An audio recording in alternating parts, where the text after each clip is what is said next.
Yo,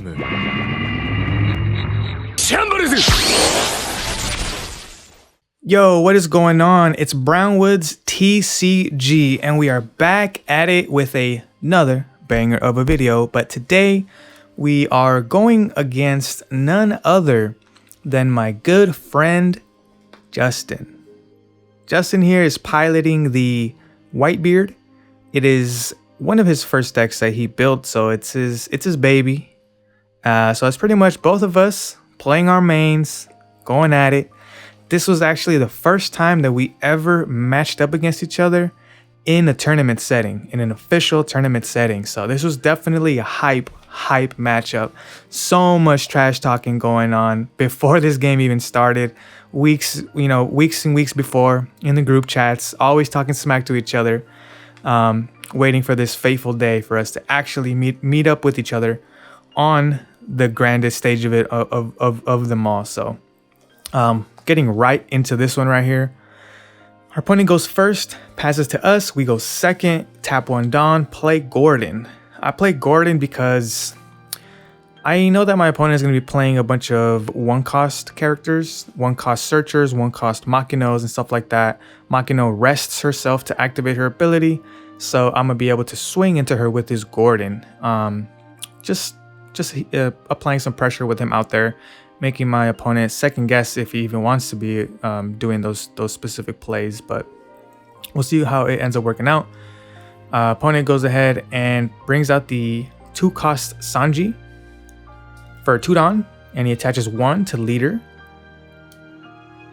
Right? Yep, attaches 1 Dawn to leader right here, and swings 7 to lead right here. First attack of the game, 7 to life. Damn, that hurts. But like clockwork, we take those first 2 life hits with ease. So right here, our opponent ends turn, takes a life. Hey, that's free damage for us. You know, one thing about playing against Whitebeard is if you just defense up, if you just get your defenses all the way up, your opponent is killing himself every turn, and then he just has to play that 9-cost Whitebeard at the very end to be able to stop taking that life once he gets down to, what is it, like 1 life left, 2 life left maybe. But yeah, so pretty standard start. Well, I wouldn't even say standard start. I feel like a standard start for Whitebeard is to be able to play those searchers and then play the Makino. Makino would be able to give one of his searchers a power boost, and then he can swing 2 attacks there. So luckily for us, he doesn't see any of that, and he only manages to swing 1 time to us, and we just happily take it, and we add the resource to our hand. So our hand is looking pretty good right now. We are at our 4 Dawn turn, so I typically don't shambles on my 4 Dawn turn, but we'll see what I end up doing here. I attach 1 and I swing 6 to lead because our opponent is at 6k power. Can't forget about that one. So I bring in Chopper for 3 Dawn, minus 3 Dawn on my 4 Dawn turn to bring in Beppo, and Beppo will bring me 1 as rested. So typically I don't shambles when I'm at 4 Dawn, especially if it's not an Ain Penguin shambles, but here I opt to do it because I see the Sanji, and Sanji is definitely a threat once he remains on the field for 1 full turn, because he could then, activate his ability, grab 2 rested Dawn, and then power up by another 2k and swing 7k. So if Sanji would have stayed on the field right there, our opponent probably has 2 7k attacks that he's swinging, and yeah, I just didn't want to deal with that at all. I seen that I had the Beppo in hand. I wanted to get out the Chopper early as well, and that is why I decided to go for this play. I also felt that Tony Chopper, like before the game even started, I was looking for the Tony Chopper because I felt like it was going to be super strong in this matchup, because yeah, it's a blocker and my opponent has a bunch of swings, especially with the early searchers, and then he has a bunch of rush. So I thought that the Tony Chopper was definitely something that I was looking for early in my first hand mulligan, and I wanted to play it early. So definitely testing out the power of the Chopper here. So my opponent ends up sending 6 to life. I do have some 2k counters in hand, but I don't think that I should counter here. Hopefully I don't go against what my word is here. So yep, just like clockwork, I take the life hit, no trigger. We don't run any triggers, unfortunately. In my current iteration of my RP Law deck, I do have one card that kind of functions as a trigger. Stay tuned for that video. That one's coming soon. So my opponent taps 7 here. He taps 4 and he sends 7 to lead. So not gonna lie, I didn't expect this. So when I took that life hit, I activated Killer's ability without even knowing. So definitely a little scary moment right there. I had to give up my chopper, but I wasn't too sorry about it because I already had a max on the field. I had a Gordon on the field. I can't disrespect Gordon like that. Gordon's like 7 times more expensive. Not even 7, probably more times more expensive. So quick and simple, I just send 5 to Kid Killer with Beppo and get a Dawn and set it as rested. Just making my opponent think right here. I'm threatening him. I'm saying, hey, look, I'm sending 5 to 5. You can easily defend this, and if you do, I'm just gonna send another 5 because I have my leader still hasn't attacked yet. So my opponent gives me a 2K. He gives me a 2K when I send 5 to 5. So that's some information for me right there. Kind of telling me that he doesn't have any other 1K. So I bring in Bonclay, I add 1 Dawn, set it as active, and I activate Gordon on Kid Killer to reduce him down to 2,000. So let's see what I end up doing here. Do I shambles it or do I just attack it? That's the real question here. Do I 5 head, not shambles this turn, and just let my Dawn ramp back up?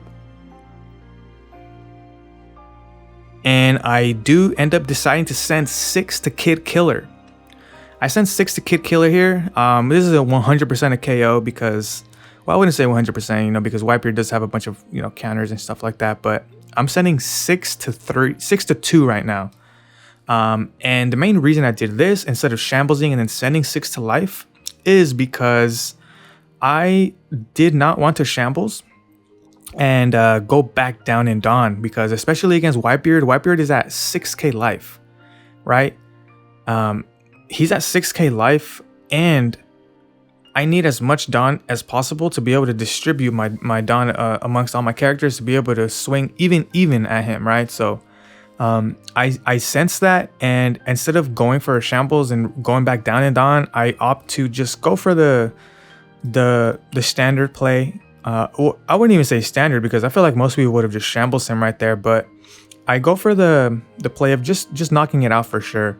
And even if my opponent randomly decided to, I'm gonna rad beam and then like counter, I could have still ended up deciding to shambles it, right? Like, not only do I deplete my opponent's hand immensely, but I also remove the threat. So it was a win-win for me. I just chose to not shambles. That way next turn, my Dawn would ramp up even higher. So I don't know how much Dawn I'm at. I think I'm at 6 Dawn here. I think I'm at 6 Dawn because I started at, or am I don't know. I'll see right now when I refresh my cards. But my opponent plays a Marco. Yeah, so my opponent just plays Marco right there, KOs Bonclay, and then he swings 6.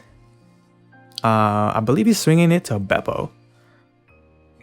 Oh, he hasn't swung yet.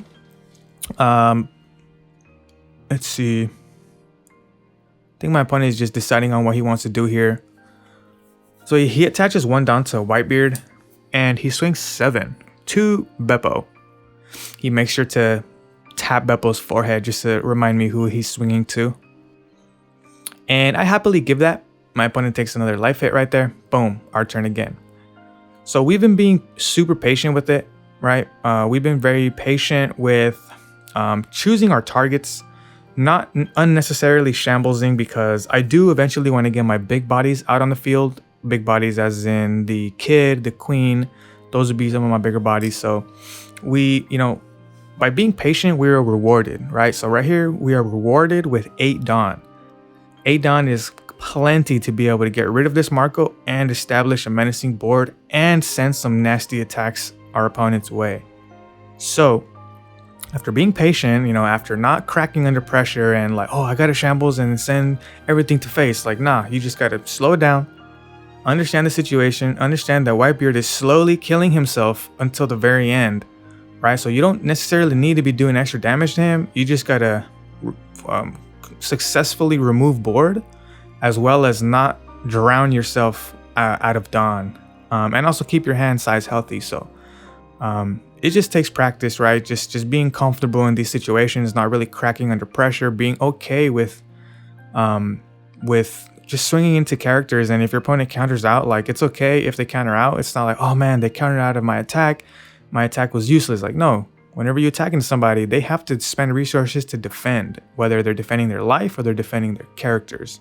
So paying close attention to things like that is definitely going to help you get better. So right here, I have a bunch of Dawn right here. I have 8 Dawn, have I believe like 5 or 6 cards in hand. So I got a lot of different things that I could do. I'm just trying to see what course of action I want to play. So I bring in the Film Law to reduce Marco by 2,000. I believe putting him at 4. And I tap 1 Dawn for Otama, reduce him down another 2,000 to put him at 2,000. And I leader effect -3 to bottom deck Marco, because if we try to KO Marco, our opponent has ways to bring him back. So I choose to bottom deck him, and I bring in Kid Killer off the shambles. And Kid Killer is going to send 7 to life. Just fishing out a 2k from my opponent's hand, because I know for sure he's not going to take this life, and he is not going to give me that rad beam. So just like that, he gives me the Sanji, and then I tap 3 for the chopper and I pass. I didn't have to swing there with leader. I could have attached a 3 and swung 8 to lead, but he had 1 Dawn up, so he could have just rad beamed that, right? So again, going back to practicing patience, I don't need to send an extra attack my opponent's way. But what I do need is a chopper. I need some other means of reduction. So I don't believe I had any other reduction in my hand in those. I believe I have 2 cards left in hand. Yeah, 2 cards in hand. My resources are getting a little low.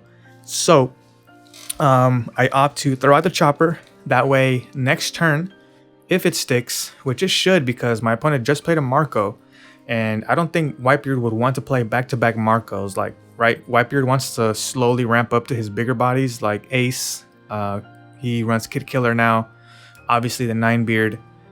So I figured that the chopper would be safe to bring in here, and he wouldn't be he wouldn't be threatened to be KO'd off Marco, because I don't think, and even if my opponent plays Marco here and KOs the chopper, that's actually good for me, because that means that it's not an Ace, or it's not a 9-beard, or it's not a Luffy or anything like that.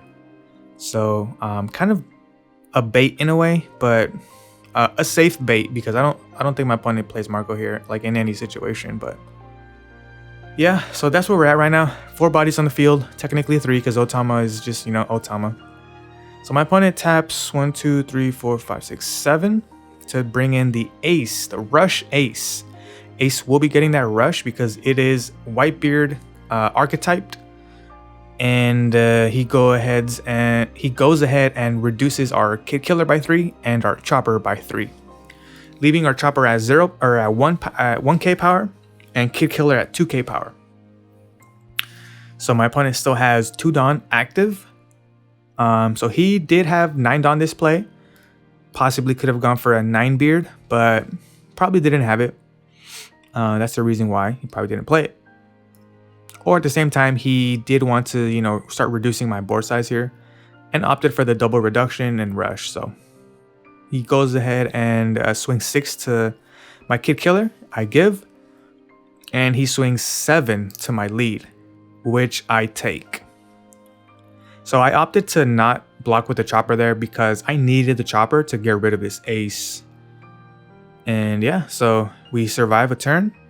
It's not looking too crazy for us, right? We have 1 life left and 1 blocker left. Our opponent, or not our opponent, but Whitebeards in general, do run those rush Luffys that swing through blockers. So I'm going to have to protect this last life with everything that I have. No matter what happens, I'm not going to give this life up, because if I do, it just gives my opponent the Rush Luffy win condition, and there's literally nothing that I could do about it.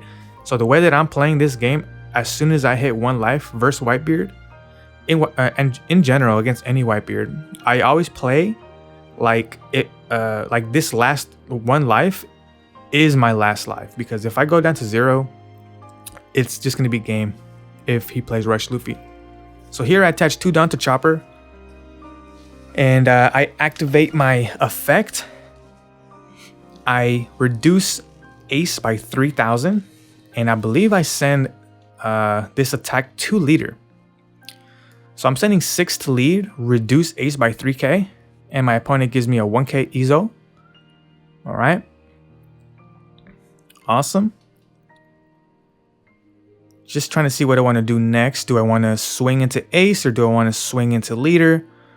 I wouldn't have to attach Dawn to any characters if I did want to swing to Ace, so let's see how I end up playing it. I do choose to swing 5 into Ace. So Ace is at 4k because he got reduced by 3000 by Chopper, which is a brand new EB01 card. If you guys don't know about Chopper, Chopper is Dawn times 2 when attacking. Give one of your opponent's characters minus 3000 for this turn. And on top of that, he's a blocker. He's 3 cost and 4k power, 1k counter. Super strong, and it fits in perfectly with what Law wants to do, right? Red Purple Law wants blockers. Red Purple Law wants reduction. Red Purple Law wants cards that have counter, right? So this is a super good card, and it fits nicely right into Red Purple Law. So our opponent gives us a 2k to protect Ace right there, and I swing another 5k to 4, and he gives us another 2k. So he just gave us a 1k to protect the life hit, and then 2 2ks to protect the Ace KO. So our opponent here is kind of wishing that we don't have any means to further reduce Ace, because if we do, then that would just be completely unfortunate for him, but we'll see if I end up having it. I tap the Reiju, draw 2, and looking back at this, I just remembered I had no reduction in hand, and I hit this max that you see in my hand off of the Reiju. So sometimes you just have to channel your inner Yugi and just heart of the cards it, you know what I mean? So the Reiju right there drew me the Mad Max. Activate the Mad Max for that last Dawn that I had. Reduce him down to 1, minus 3 Dawn, shambles, bottom deck the Ace. And who do I bring in off of these shambles? None other than the Ain. No counter Ain. Add 1 Dawn, set it as rested. I always like to play the Ains off shambles as opposed to like Beppos and stuff, because Ain will get me the Dawn ramp no matter the circumstance.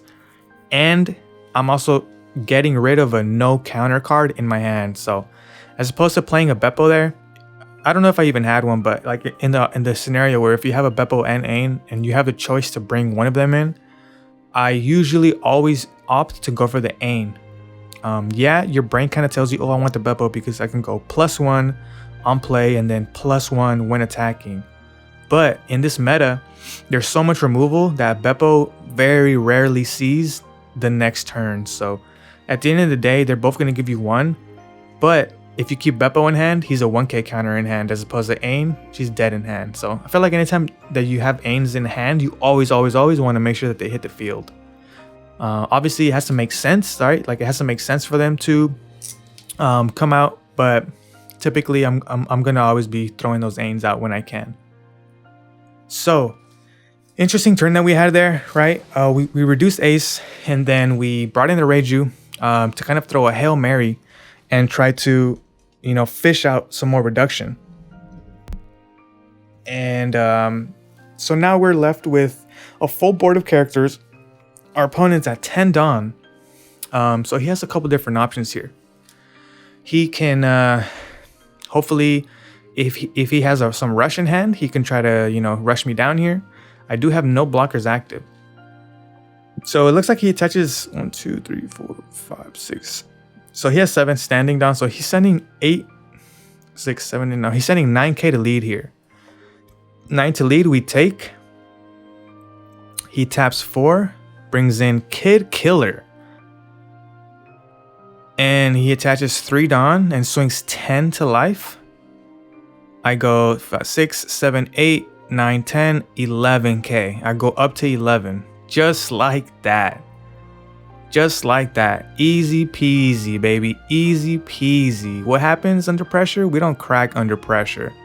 Pressure makes diamonds, baby. Pressure makes diamonds. And right here, we are looking fabulous in our turn coming up right here. So we draw one card because we just threw everything out of our hand to counter out of that last ditch effort. No life. Our opponent has good amount of cards in hand, but he has no active Dawn. Key. You always got to make sure if Whitebeards have active Dawn or not when you're swinging into them. Mainly because they always obviously have rad beam opportunities. They have guard points and stuff like that they can use. So you're always going to want to be mindful about how much active Dawn they have. And in this scenario, they have no active Dawn. So I'm just going to send 6 to life. 6 to life. He gives me a 2k Machino. Okay, perfect. Another 6 to life. And that is all she wrote. That is all that my opponent wrote. So there you have it. I had a max in hand. Wouldn't really have helped me that much. But my opponent right there was talking about the Chopper. And Chopper ended up coming out victorious over the Whitebeard. My opponent after the game told me that the Chopper was like going crazy and was carrying this game, but I don't really think it was doing too much. I don't think it was doing too much other than that one play where he reduced the ace, but definitely clutch in that moment. But I feel like there were some other plays that kind of dictated the flow of the game, like that play where I threw out the Bonkley and I ended up not shamblesing, and I just opted to KO the character card instead. That definitely helped me ramp up into Dawn to be able to have so much Dawn to have such a big board at the end here. So really great game. It's always tough and scary to play against Whitebeard because, you know, obviously Whitebeard runs those super high cost raid boss cards, the 9 cost Whitebeard, 9 beard. They run the ace, they run the Luffy rush. So it's definitely hard to play against that, but I feel like if you're just slow, methodical, you don't crack, you know, under pressure, you do efficient Dawn shambles, you just take your time and look at your hand, and you just try to make the best, most efficient play with what's in your hand as possible. That is my advice. Just try to be as efficient as possible. Try to, like, you know, spread out the board as much as you can and remove as much as you can. Just being the most efficient that you can be with your cards and your Dawn ultimately is going to lead you to get the win. So there you have it. This was against Whitebeard. Really great match. Really great game against my friend Justin. I'm sure we're going to have some heated rematches soon, so definitely stay tuned for that. And yeah, thank you guys for watching. I appreciate it. I have all my links to my socials right there down in the video description. So go ahead and give me a follow on IG. Go ahead and join my newly made Discord. I have the link down there, and my Twitter as well. I just made a Twitter. So if you guys have Twitter, IG, Discord, click those links, follow me and stuff like that. So appreciate you guys, and I'll catch y'all on the next one. Later.